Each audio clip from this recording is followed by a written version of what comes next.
Hey there YouTube, I apologize for the wind noise, but I think it's like 16 degrees out right now. That's what the CRV said.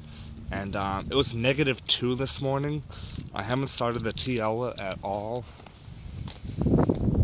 So let's go ahead and see how she does.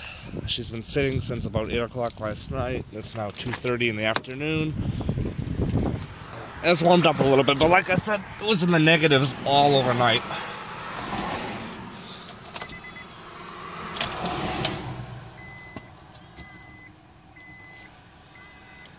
See, it says 16, 154, 922.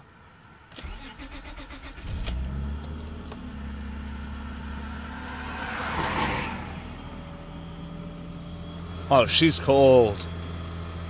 I have never seen this car that cold.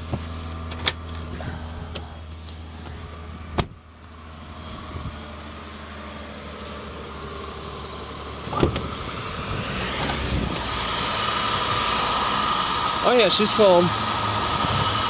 3.2 liter, V6.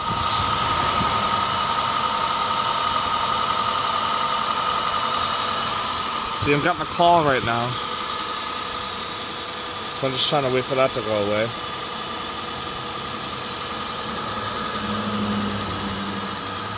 Go. But that's all. Thanks for watching.